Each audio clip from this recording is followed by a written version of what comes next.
What's the very first thing you do when you decide to take a trip? Do you go to a travel agency and browse their offers? Maybe they have a convenient 10 days package for Egypt, pyramids, El Cairo, Luxor, and last days in an all-inclusive 5-star resort on the Red Sea. Maybe they offer a bus tour of Italy, Rome, Florence, Milan, and Venice all in 1 week. What an amazing trip, right? Or maybe the first thing you do is you browse one of the catalogs of those huge cruise ships companies to go wherever. 2 weeks of eating like a pig, chilling at the spa, drinking like a fish, and sleeping for the rest of the time. And it's a cultural trip too, you know? In fact, every couple of days you get dumped in one of those historical artistic cities. You stay there for a few hours and then back on the ship. What a cultural enrichment! If you recognize yourself in this group, you are part of probably what is the majority of the Western tourists of the world. I call you the obsolete tourist, and I think you need to disappear from the world as soon as possible. Also, you have never seen me before because you're obviously not subscribed to this channel. But if your attention was captured by the title of this video, you probably have already some self-consciousness about being a tourist. You're probably in the second biggest group, which I call the traditional tourist. Well, there is not a big tradition when it comes to modern tourism, since we can say it started 50 or 60 years ago. But by traditional tourists, I mean the one that reflects the following aspects. Usually traveling in a group, either spouse and kids, or multiple families together, or a group of friends. The choice of the destination is usually made by what we've heard is beautiful. The very first step in the organization of the trip is to go purchase a tourist guidebook of the country we decided to visit. The itinerary involves the capital and the biggest city of the countries, or maybe some remarkable smaller town. Probably you fall in this group because now that I think about it, maybe 90% of the people that I know belong to this category.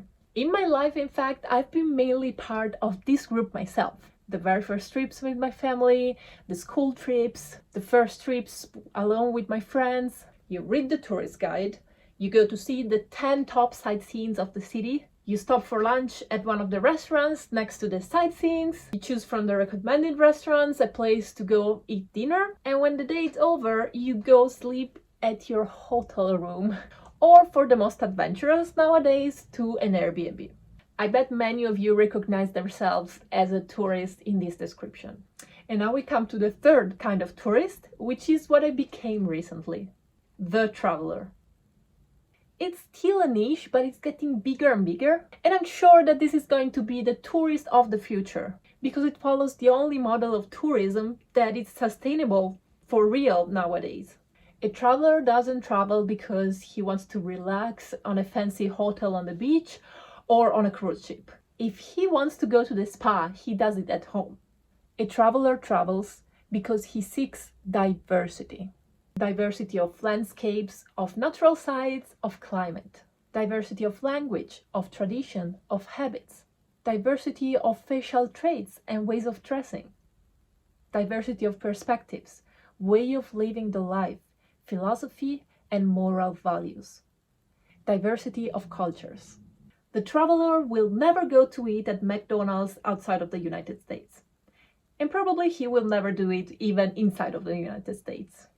A traveler often travels alone because this way is gonna be easier for locals to approach him or her. He's going to try to talk with them as much as possible because he needs to get in direct contact with the culture of the place. He's not going to ditch the offer that a local on the street made to him to go drink something together just because he had planned to go to the museum already. He's going to try his best to avoid sleeping in a hotel room and opt for places where he can connect with other locals. His best wish is to be invited by a local family to have lunch at their house, rather than going to have lunch at the best restaurant in town.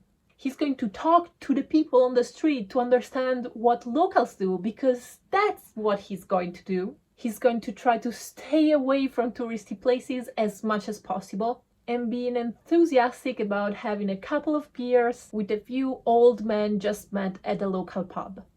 This is the traveler of the future, the one who makes it for reasons that make sense, and not to go swim on top of the cruise ship. He travels to get to know the culture at the deep level, rather than going to a couple of museums one day and claiming to have visited a country. He is also representative of a sustainable way of traveling that is possible even with the more and more massified tourism that the planet is facing nowadays. Because he doesn't necessarily choose the capital and the biggest cities of a country, but he will go to the minor cities and to the towns in the countryside or up to the mountains where the oldest traditions still take place and the way of living of the people has not known any globalization yet. I believe there is a place for every tourist in the world if they distribute themselves with logic on the whole planet. I'm Mary Jane, I come from Italy and I made of traveling my lifestyle. In my channel, I show you my sustainable way of traveling and I take you with me in my trips around the world. If this video made you think, please leave a meaningful comment down below and subscribe to the channel if you think it deserves to be supported. I hope to see you in my next video. Until next time, take care. Bye.